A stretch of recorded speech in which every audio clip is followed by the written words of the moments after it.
우리가 구원받음으로 인해서 옛사람을 벗게 되고 새 사람이 되었습니다.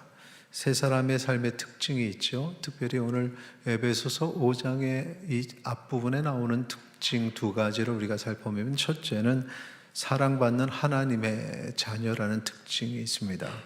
에베소 5장 1절에 보면, 그러므로 사랑을 받는 자녀같이 너희는 하나님을 본받는 자가 되고, 사랑을 받는 자녀같이 하나님을 본받는 자가 된다.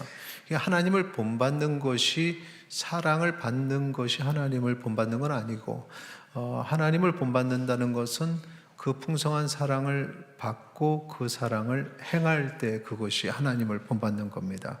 그래서 하나님께 사랑받는 자녀는 이 세상에 선한 영향력을 끼치는데, 그 방법이 내가 받은 이 사랑을 전하면서 모든 관계에 선한 영향력을 끼치게 됩니다. 그것이 여러 분야에 영향을 끼치게 되는데, 그 중에 하나가 가정이 되죠.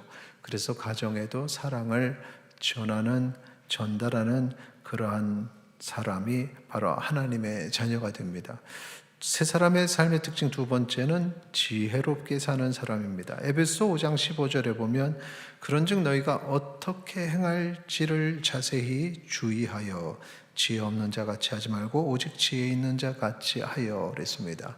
지혜가 있고 없고의 차이가 무엇이냐? 너희가 어떻게 행할지를 주의하는가 하지 않는가, 여기에 있습니다. 어떻게 행할지를 주의한다는 것은 살아가면서 무엇을 행할 때 내가 어떻게 해야 되지?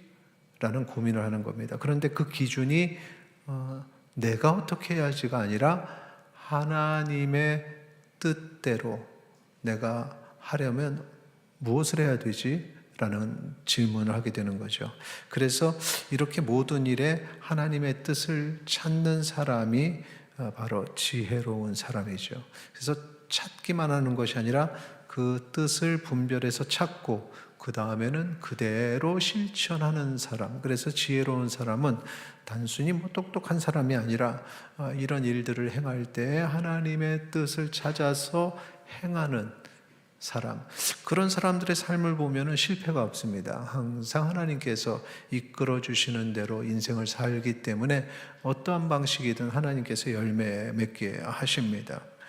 그러므로 이 생각이, 지혜 있는 자가 가정에 있으면은 어떤 가정을 세워야 될까? 우리의 가정의 모습은 어떤 모습이어야 될까? 이렇게 고민하게 되고, 그 고민의 기반이 하나님이 원하시는 가정이기 때문에 결국에는 그 고민의 결과는 하나님이 가정을 창조하실 때에 세운 본질이 회복이 됩니다.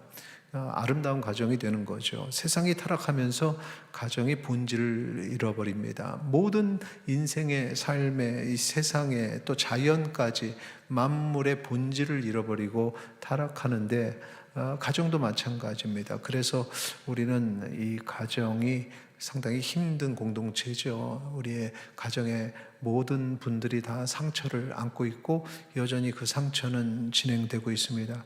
그런데 가정의 본질을 회복하는 방법은 무엇이냐? 내가 지혜가 있어야 된다. 어떻게 해야 이 가정의 본질을 찾을 수 있을까라는 생각을 하게 되는 것입니다. 그래서 오늘 설교 말씀 속에는 우리가 회복해야 될 가정의 본질 세 가지를 제시를 합니다. 오늘 말씀을 통해서 세 가지. 첫째는 바로 이것입니다. 그리스도와의 연합을 보여주는 가정이다. 지난 시간에도 한번 다뤘던 내용이죠. 에베소 5장 31절 32절 말씀 같이 읽겠습니다. 그러므로 사람이 부모를 떠나 그의 아내와 합하여 그 둘이 한 육체가 될지니 이 비밀이 크도다. 나는 그리스도와 교회에 대하여 말하노라. 그러므로 사람이 부모를 떠나 그의 아내와 합하여 그의 둘이 한 육체가 될지니. 자, 이 말씀 창세기 2장 24절의 말씀을 바울이 인용하면서 결혼의 본질이 한 육체, 한 몸이 되는 것이다. 그런데 이 한 몸의 공동체의 개념이 그냥 우리가 생각하는 그냥 둘이 사는 이런 차원이 아니라 그리스도와 교회가 한 몸이 되는 것과 같다라는 얘기를 하죠.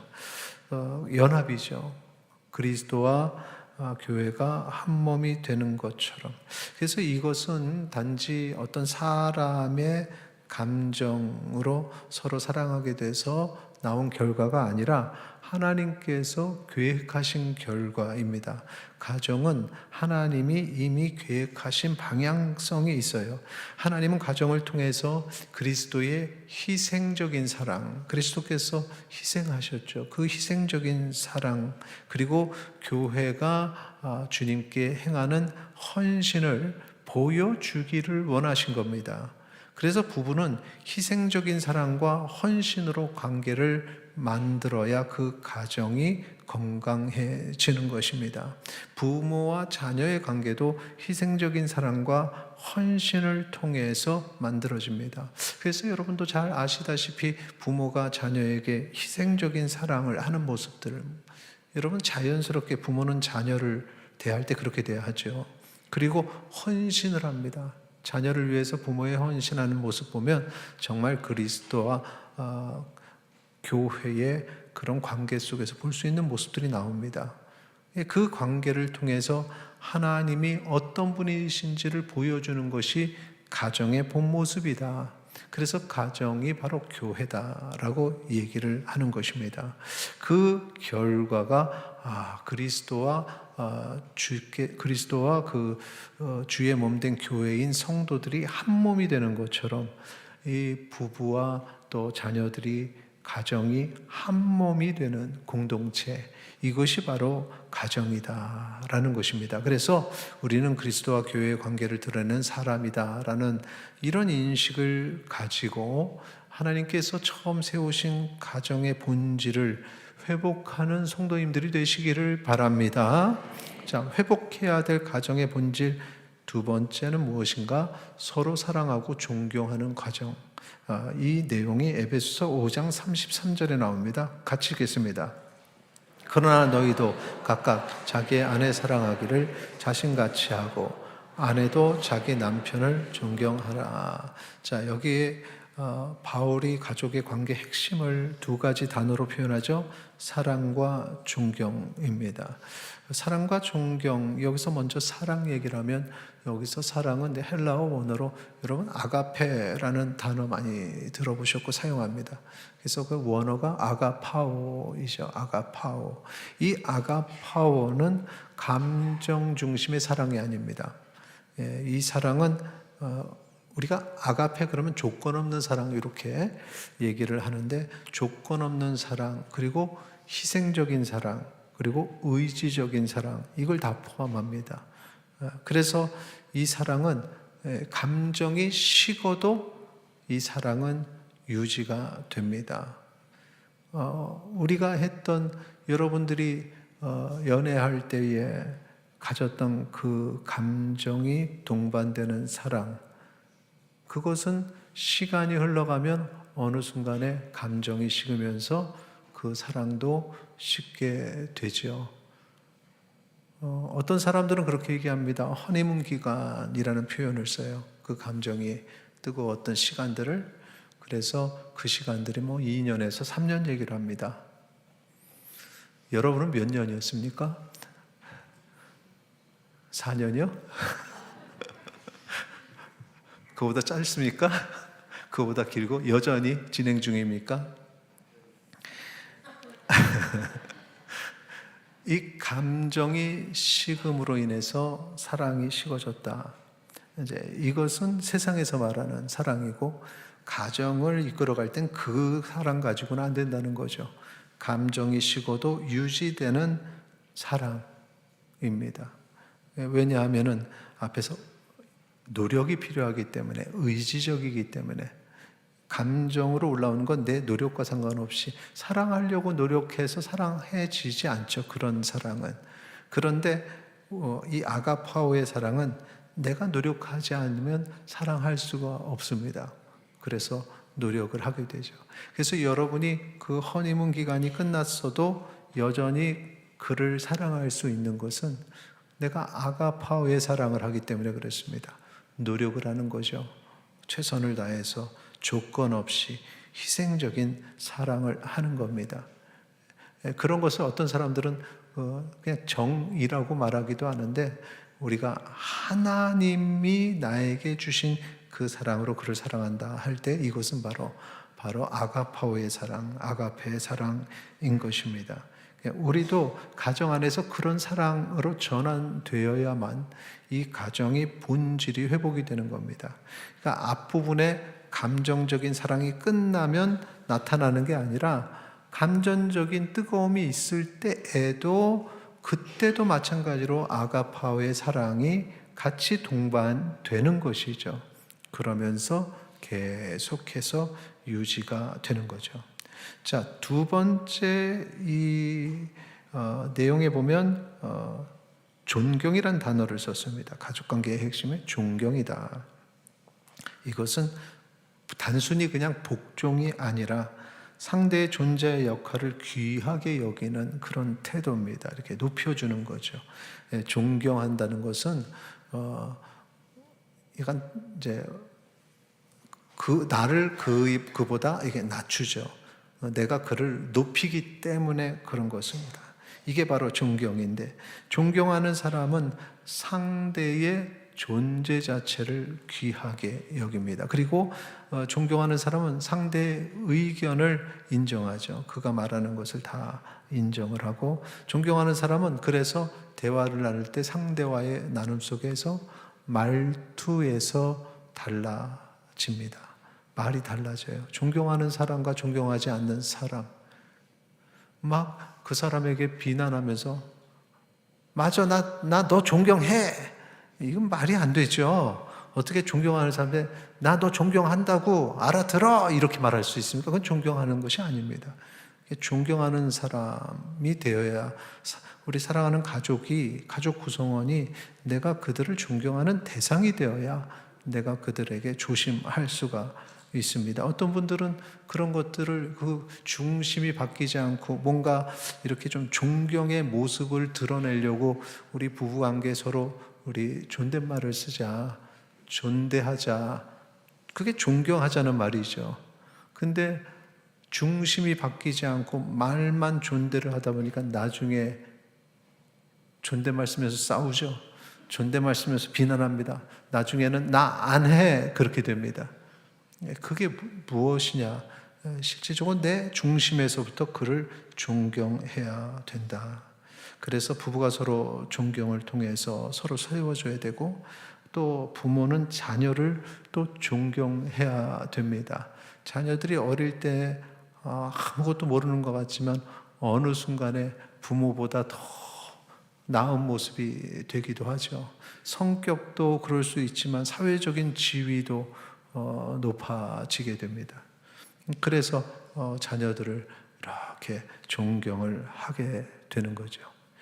자녀들은 또 자기가 사회적으로 지위가 높아져도 부모를 존경합니다. 자기를 있게 한 분들이기 때문에 그런 존경의 관계가 있어야 하나님이 설계하신 아름다운 가정이 지켜지는 것입니다. 하나님이 원래 가정을 그런 관계로 세우셨다.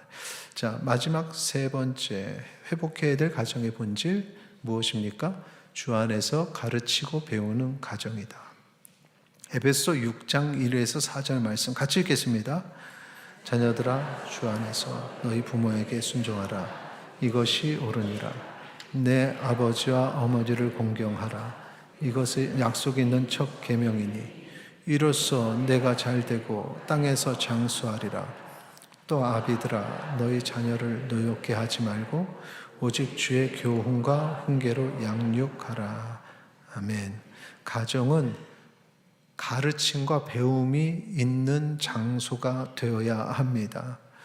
부모님들이 가끔 선생의 역할을 해야 되는데 사는 게 너무 힘들다 보니까 그냥 직장 가서 돈을 벌어다가 아이들 먹이고 학원 보내고 학교 보내면 되는 줄 알아요.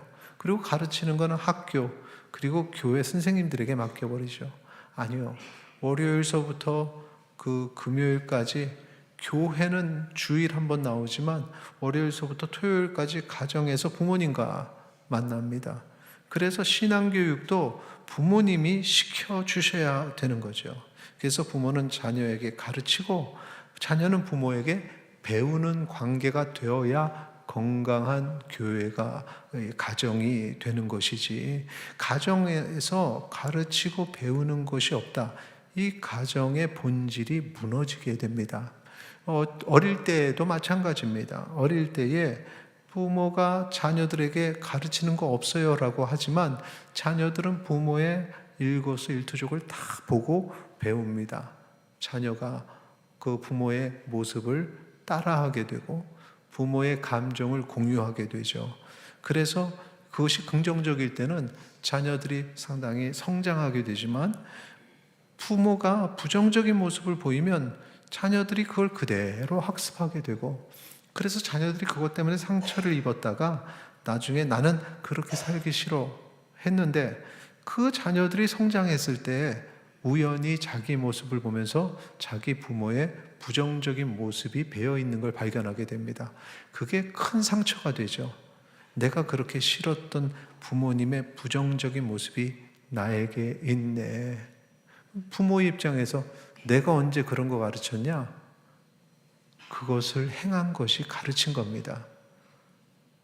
가정에서는 가르치고 배우는 역할이 자연스럽게 생기는 게, 이게 바로 가정의 본질이기 때문에 그렇습니다. 그래서 여러분이 말과 행동 모두 하나하나 그것이 내가 자녀들에게 가르치는 것이다라는 생각을 해야 됩니다. 자녀가 배울 때 필요한 것은 순종인데, 자녀가 순종할 때 이거 이 순종이란 단어, 순종, 이 원어의 의미를 보면은 잘 듣고 그에 따라 행동하는 것이라는 게 있어요. 그래서 이 순종이라는 단어, 휘파코라는 단어 사전을 찾아보면 이게 단어 뜻이 이렇게 몇 가지가 있는데, 처음에는 잘 듣다, 그 다음은 두 번째는 따르다, 이런 게 있어요. 잘 들어야 그 다음에 따를 수 있다라는 거죠. 자녀가 순종하지 않는 이유가 무엇입니까? 듣지 않는 것입니다. 자녀가 그럼 왜 듣지 않을까요? 듣지 않는 이유가 뭘까요? 우리 교통사고 나면 과실 비율 누구의 책임이 더 큰가 하는데, 부모의 책임과 자녀의 책임 중에 누구의 책임이 더 클까요? 부모의 책임이 더 크겠죠. 부모가 듣지 않게 만든 과정이 있다는 것입니다. 그래서 자녀들한테 무조건 억지로 따르게 하는 것, 듣는 과정 없이 그냥 따라서 행하기만 하면 그 자녀들은 스트레스를 받게 되고 걷잡을 수 없는 관계가 되는 거죠. 그래서 사춘기 아이들을 제일 교육하기 힘들다고 하는 사춘기 아이들을 교육할 때 첫 번째 노하우가 있는데, 듣게 만드는 거예요. 하게 만드는 게 아닙니다. 하게 만들려고 하면은 강압적으로 명령을 내리게 되죠. 쌓이게 되죠. 그게 아니라 듣게 만드는 거. 근데 아이들이 안 듣죠. 왜 안 듣는지 한번 생각해 보셨습니까? 아이들이 생각할 때 예상되는 말을 했기 때문에 그렇습니다. 부모가, 내가 잘못하면 부모가 할 수 있는 말은 뭐가 있겠습니까? 너 도대체 왜 그러니? 정신을 어디다 두고 다니는 거야? 공부 안 하면 뭐라 할까요? 또 이렇게 살아도 돼? 나중에 뭐가 될래? 뻔한 말이죠.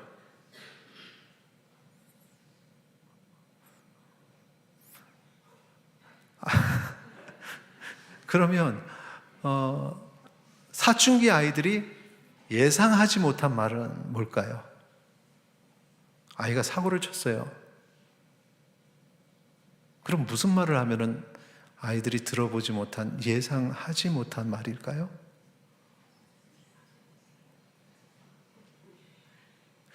예. 이게 지금 그 말을 하면 나는 그 말을 안 했다는 증거가 되기 때문에 조심스럽죠. 어떤 사고를 쳤을 때 사실은 그게 어쩌면 당연한 말인데 우리가 너무 그 말을 안 했기 때문에 그런 것 같아요. 사고를 쳤을 때 너가 왜 그런지 모르지만 난 널 믿어. 그럴 만한 이유가 있었겠지 라고 말을 해본 적이 있으십니까? 이런 말을 했다면 아이는 그 말을 예상할 것이고, 그 말을 한 적이 없다면 갑자기 엄마가 왜 그러지? 예상하지 못한 말이죠. 근데 그런 말을 하면 귀를 기울인다는 거죠. 어떤 사고를 쳤는데 아이가 갑자기 아빠가 야, 아빠도 너 나이 때 그랬다? 그러면 아이가 깜짝 놀라겠죠. 들어보지 못한 말이니까. 그럼 귀를 기울이겠죠. 그러면서 시작하는 겁니다. 그때 그런 일을 했고, 그래서 그런 어떤 결과가 있었고, 그랬다. 내 생각에는 내가 그때 그럴 땐 이런 이유 때문에 그런 건데, 너도 그렇게 한 건지 난 잘 모르겠다. 맞니? 라고 질문을 하면, 그러면 소리가 안 나게 아마 네 하고 고개를 끄덕이거나 그런 반응을 보이겠죠. 들었던 증거죠. 그러니까 사춘기 아이들을 교육할 때 이 첫 번째 노하우는 뻔한 말을 하지 마라. 뻔한 말을 하지 마라.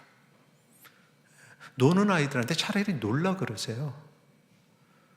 그 말이 쉽지 않죠. 노는 아이들한테는 공부해 이렇게 될 때, 노는 아이한테 놀아 그럼 아이들이 어떤 생각하는지 아세요? 정말 놀아도 되나? 놀으면 안 되고 공부해야 되는 거 알면서 놀거든요. 적어도 부모님은 내가 놀면은 너 이제 이래가지고 어떻게 할 거야 라고 늘 얘기했기 때문에 그래도 나는 노는 겁니다. 근데 엄마가 놀아 그러면은 깜짝 놀라죠. 엄마가 날 포기했나? 두려워하죠. 그 대신 그 놀아라는 의미가 무슨 의미인지, 엄마가 무조건 못 놀게 하는 것이 아니라 할 거는 하고 놀았으면 좋겠다.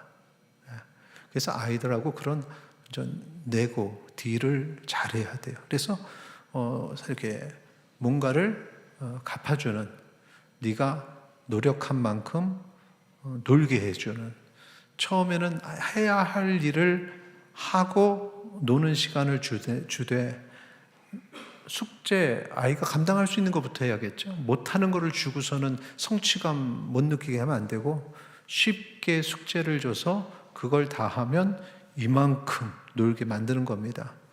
요만큼 줬는데 잘했다, 조금 더 늘려서 하게 만들고 놀게 만드는 겁니다.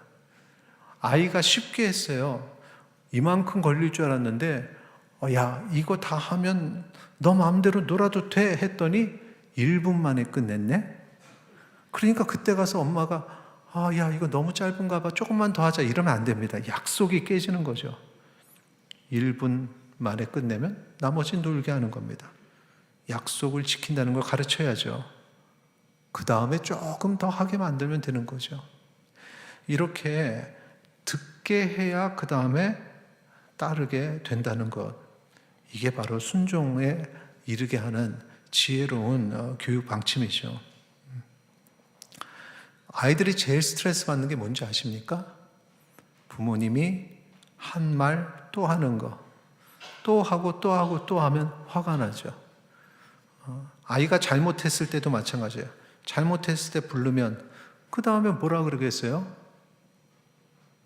이제 그 잘못한 이유를 따지고 들겠죠. 그리고 너가 그렇게 하면 돼? 안 돼라고 묻겠죠. 안 된다고 생각이 들어 라고 말을 해야겠죠. 그러면 다음부터는 그러지 마. 이 뻔한 스토리, 이것이 반복이 될 때 아이들은 화가 나요. 그럼 그런 생각을 합니다. 차라리 한 대 맞고 끝내고 싶다. 더 이상 얘기하고 싶지 않다. 이게 자녀를 노엽게 하는 겁니다. 반복적으로 상처를 주죠. 그래서 마음을 닫게 만드는 것. 과도한 통제. 그렇게까지 심각한 일이에요. 심각한 일인데 그냥 아이한테 너 이제 큰일 났다 뭐 이래가지고 아이가 스트레스를 받게 하는, 그래서 아이가 포기하게 만드는, 그리고 일관성 없는 훈육.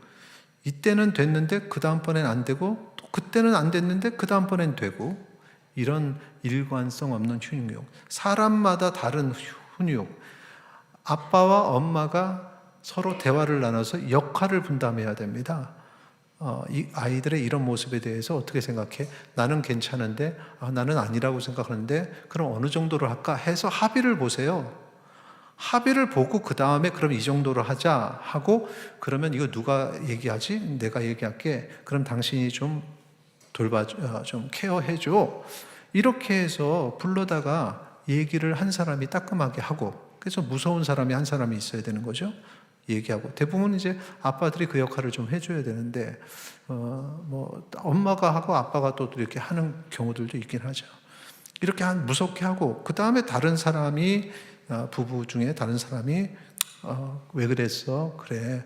엄마 이야기는, 아빠 이야기는 너가 미워서 그런 것이 아니고, 이런 걸 걱정하는 거야. 그러면서 그 마음을 풀어주는 역할을 해야 되죠. 그렇게 해야 아이들이 일관성 있는 교육으로 한 방향으로 가는데, 이렇게 하면 되겠니? 근데 옆에서 갑자기 애들을 뭐 그렇게까지 잡어. 하여튼 나는 그거 아니라고 봐. 이러고 애 앞에서 둘이 싸우네?